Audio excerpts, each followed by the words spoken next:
2 weeks from today, voters will head to the polls. We're keeping our eyes on several big local elections, including the three-way race for mayor in Saratoga Springs. There are 2 Democrats and 1 Republican running. You see them right there with a little more than 8,300 registered Democrats and 5,700 registered Republicans in the city. It really could be anyone's race to win. CBS 6's Jackie Slater spent some time with all 3 candidates and has a look at the top priorities they want to share with voters ahead of the big day.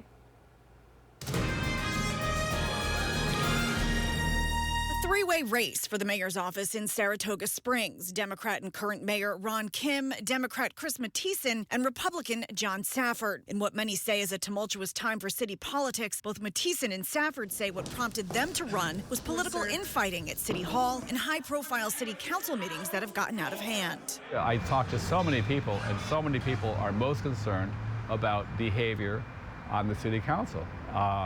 The antagonism among city council members is something that I've never seen before. It's been pretty much out of control for a while now. It's even worse now than it's ever been. But Kim says the backlash is unwarranted, choosing instead to focus on improvements to infrastructure and community services. To those who are critical of those meetings, what's your message? Over 100 city council meetings, budget hearings, all public, and 2 were disrupted. The work got done, and the testimony to getting the work done is all the results that we can now talk about. Kim says in his 22 months as mayor, successes include 3 affordable housing projects, 2 miles of missing link sidewalks, the first 24/7 homeless shelter in the city, and expanded and improved upon neighborhood playgrounds. He wants to keep the momentum going. I'm very excited because we're able to talk about those things, and people seem very open to all the progress we've made. To those who say there's a lot of political infighting going on, what do you say? Politics and governance, and particularly democracy, are a give and take. And that's part of what has gone on at the table, and we're doing that. That's democracy in action. Kim defeated fellow Democrat Chris Mattison in the primary. Mattison will appear on the ballot on the One Saratoga line. He previously served as the city's public safety commissioner from 2012 to 2017. He says other top priorities, if elected, include expanding connectivity to outlying neighborhoods and increasing public safety downtown. Still is a relatively safe place to be. I think we need more cops on the street. I think we need a bigger police department. Mattison says late night and early morning crime in and around Caroline Street are giving the city a bad name. He wants a renewed push to change last call times at bars and clubs. And the image of Saratoga Springs as a fun, safe place to be is more important than having a 4 a.m. last call. I think we just need to look at our priorities and what the realistic impact is. But this has been more than a decade. Yeah, it's been well over a decade, yes.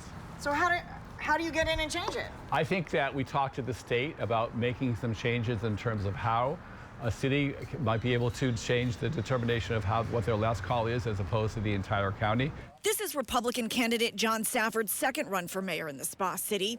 A former Army lieutenant, computer company owner, and manager of multiple homeowners associations, he's running on the platform of safety and civility. While he doesn't have the political experience his opponents do, Safford says he's the right one for the job. You know, sometimes people laugh at that, but, I've dealt with every possible personality in those 20 years. And, of course, the boards, I work with boards. So I'm used to working with people who are opinionated and difficult.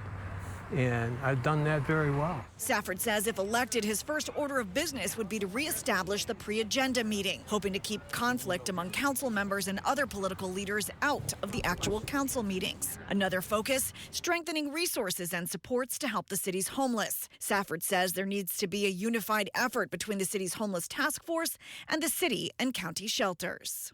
So you have these 3 kind of disparate solutions all kind of being worked at separately. I think I can do something about changing that.